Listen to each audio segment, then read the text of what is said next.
Rosa Parks was a very strong person. She stuck up for what she believed in, and because of this, she changed the face of the nation. As a young child, Rosa Parks' biggest fears were hearing the Ku Klux Klan right at night, fearing that her house would be the one to burn down next. Rosa also feared the sound of lynching at night. When she was with her classmates, she saw a white man have his dog drink out of a colored drinking fountain. She knew then that there was a black world and a white world, never to be put together. Even in public fun places, African Americans were not allowed. Nearly everything was segregated, such as entrances, of course, beaches, and even telephone booths. While Rosa was in her teens, she started to stand up for what she believed in. She was upset about how much segregation was everywhere. She knew there was nothing that she could do but to just keep going. Rosa then got married and became a member of the NAACP with her husband Raymond Parks.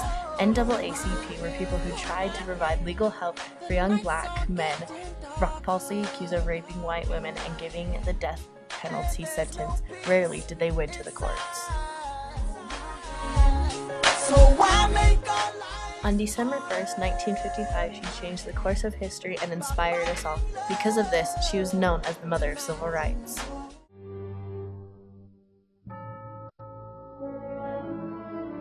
After a long and hectic workday as a department store seamstress, Rosa Parks took a seat in the back section reserved for colored people.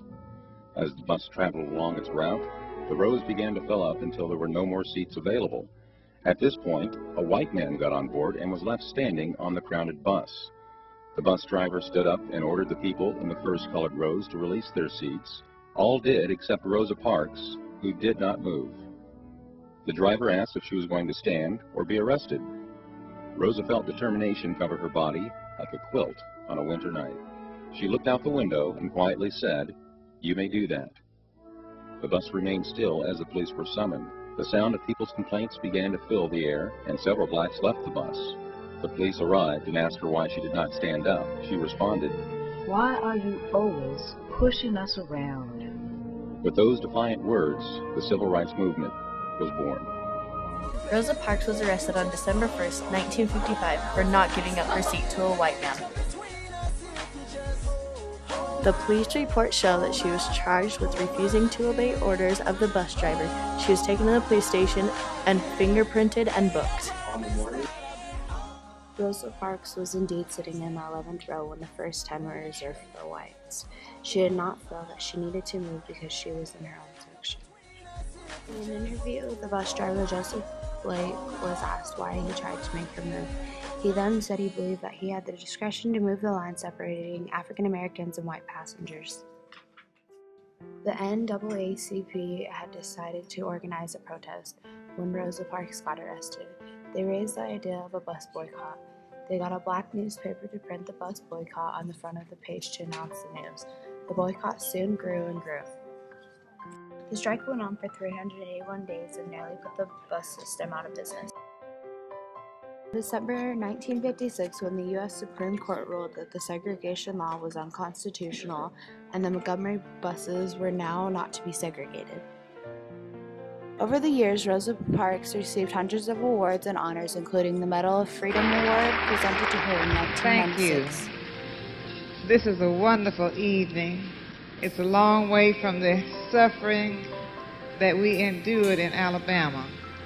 But for some reason, I had the faith and I prayed that we would one day not have to be insulted, mistreated, and sometimes physically hurt and often killed because we just wanted to be free people.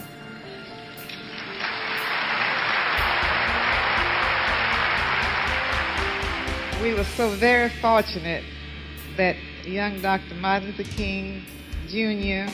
came on the scene at that time, and that he, along with so many others, helped to make our protest the success that it was.